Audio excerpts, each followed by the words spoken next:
সবার কাছে একটা কথা বলার ছিল, সেটা হলো মানে যা যা ঘটনা ঘটছে বর্তমানে, মানে এতটাই মর্মান্তিক যে বলার কিছু নেই।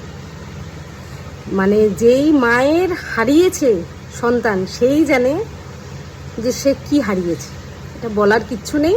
কিন্তু আমি জ্ঞানী ব্যক্তি নই, কিছুই বুঝি না, কিছুই জানি না, বাট একটা কথা আমার মনে আসছে, এটা না বললেই নয়, তো আমি সেই জন্য একটু সবার কাছে একটু বলতে চাইলাম।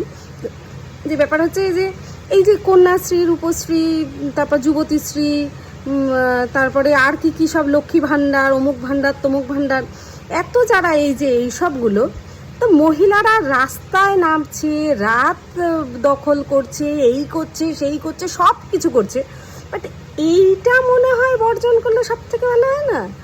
এই টাকাগুলো নেওয়া তারা যদি খারিজ করে, আমি আমার বাড়ি থেকে বলতে পারি, আমি, আমার মা, আমার শাশুড়ি মা, আমরা তিনজনই কোনো ভাণ্ডারই নেই না।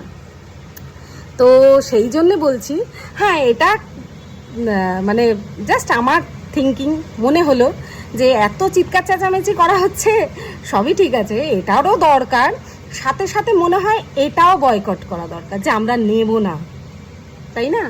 তো যদি কেউ সহমত হও, একমত যদি মনে হয় যে হ্যাঁ কথাটা ঠিক বললাম, বা সাপোর্ট সাপোর্ট করা যেতে পারে, তাহলে প্লিজ সাপোর্ট করো, আর ভিডিওটা তাহলে একটু শেয়ার করো, ঠিক আছে? প্রত্যেকটা মেয়ের তাহলে এইটা সবার আগে বন্ধ করা দরকার, যে আমরা নেব না, তারপর দেখি।